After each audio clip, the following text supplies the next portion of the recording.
Hello বন্ধুরা, সবাই কেমন আছো? আশা করি সবাই ভালো আছো। দেখো, আজকের আবার চলে আসলাম তোমাদের সামনে নতুন একটা ভিডিও নিয়ে। দেখো, আমি আজকে কি বানিয়েছি। দেখো, আজকে বানিয়েছিলাম ড্রাই আমলকি। এটা কেমনভাবে বানিয়েছি সেটাই তোমাদের সঙ্গে শেয়ার করছি। চলো, কিছু আমলকি নিয়ে নিলাম, নিয়ে তাতে জল দিয়ে দিলাম। দেখো, জল দিয়ে গ্যাসে বসিয়ে দিলাম।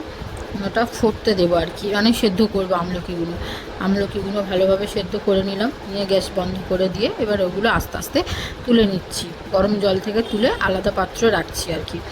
গরম জল থেকে তুলে নিলাম, সব আলাদা পাত্র রেখে দিলাম। এবার এটা খুব গরমটা হাত দিতে পারবো, তাই একটু ঠান্ডা জল দিয়ে দিলাম, দিয়ে ভালোভাবে ওটাকে ধুয়ে নিলাম। নিয়ে তারপর দেখো, একটু স্লাইস করছি, একদম পাতলা পাতলাভাবে স্লাইস করতে হবে এগুলোকে। আমি স্লাইস করে নিচ্ছি, এক হাতে ভিডিও করছি তো ওই জন্য ওরকমভাবে দেখাচ্ছি।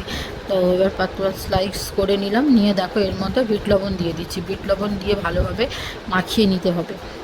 এরকম বিট লবণ দিয়ে মাখিয়ে নিয়ে দেখো, আমি বড় একটা জায়গাতে ভালোভাবে একটা একটা করে স্লাইসগুলো রেখে দিচ্ছি। রেখে দিয়ে গুছিয়ে নিচ্ছি, গুছিয়ে নিলাম। চলো এবার নিয়ে যাওয়া যাক ছাদে। এগুলোকে নিয়ে এবার ছাদে যাওয়া হচ্ছে। ছাদে গিয়ে যেখানে খুব রোদ পড়ে না, টানা রোদ, তার সেখানে রেখে দিয়ে আসলাম।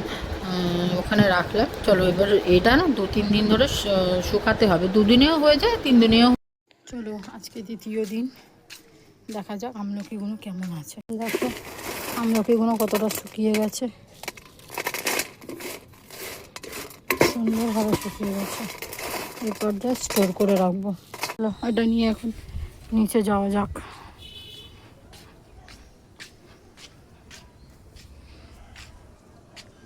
চলো, আমলকি তো নিচে নামিয়ে নিয়ে আসলাম, বাট একটা টেস্ট করা যাক, ঠিক আছে? চলো, আমি একটা নিয়ে নিচ্ছি।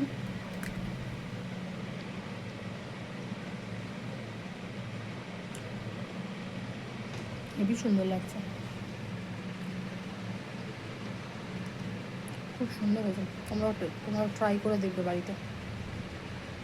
এগুলো স্টোর করে রাখা যাক। আমি এখানে দেখো একটা কাঁচের বিয়ম নিয়েছি, তার মধ্যে এগুলো রাখছি।